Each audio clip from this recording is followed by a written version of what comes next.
want tonight to express gratitude to all the women who have endured years of abuse and assault because they, like my mother, had children to feed and bills to pay and dreams to pursue.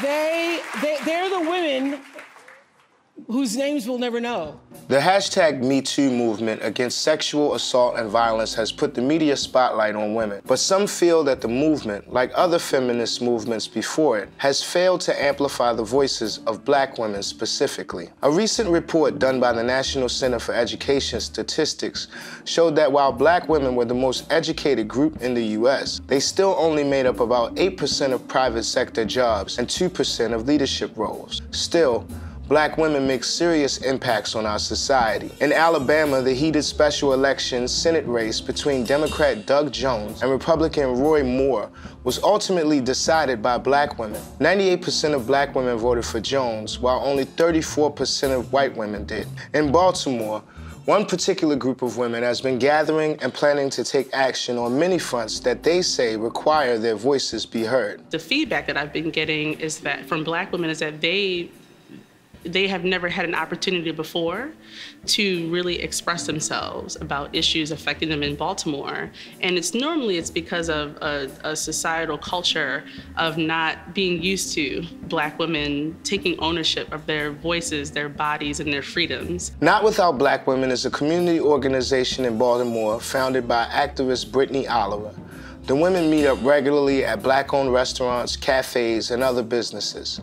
We caught up with them on a Sunday afternoon at Dovecote Cafe, a Black-owned cafe in Reservoir Hill, a predominantly Black neighborhood in West Baltimore. Not Without Black Women is a movement of everyday Black women that seeks to uplift the voices of Black women through self-expression, dialogue, and sisterhood. The group is intergenerational and diverse in career backgrounds. Students, lawyers, business owners, artists, and health professionals network to find ways they can work together in improving their lives and the lives of those in their community. Younger and younger, we're dropping dead from, not taking care of our health, and Not Without Black Women is definitely representing that. It's a health aspect. I'm big on trying to build or break that stereotype of Black women not being able to get together and be in positivity.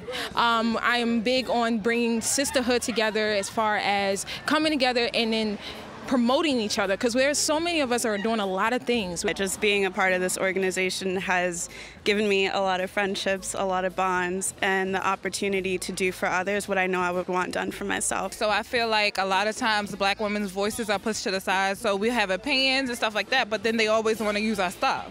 And so I think, a lot of Black women, we don't get the credit that's due.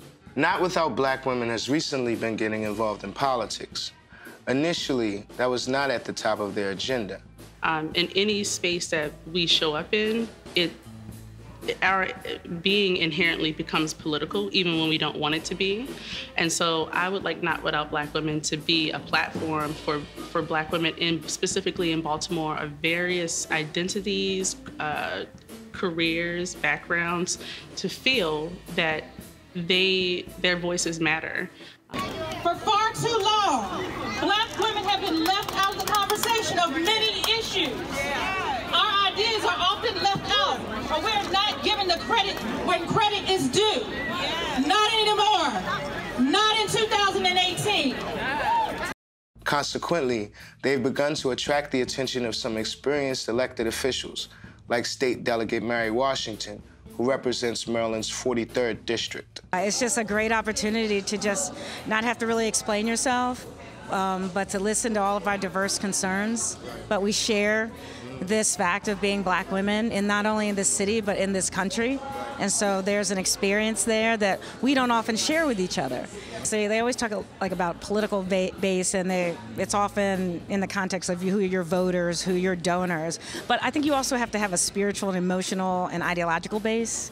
And I think groups like this, and there are other groups like this, that can ground me, and I can hear what people are doing on a day-to-day basis. They can hear what's the impact of what I'm doing in Annapolis, hear what's the impact of what's happening nationally, how is it working on the ground. So then that means that the work I do, the advocacy I do in Annapolis for 90 days, I'm bolstered by the fact that I'm representing home. Though the group was formed by younger women, they lean on their elders for guidance, wisdom, and inclusion. The group uplifts the images of Black women who've gone before them, incorporating their quotes, legacies, and missions into events, social media posts, and discussions.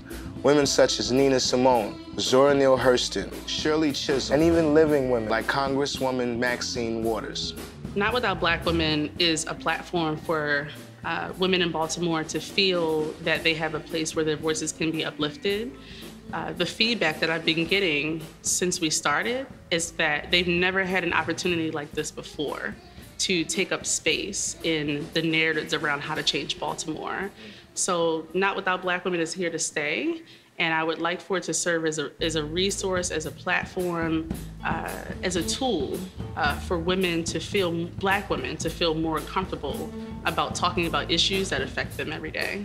For the Real News Network with Will Arenas, I'm Easy Jackson.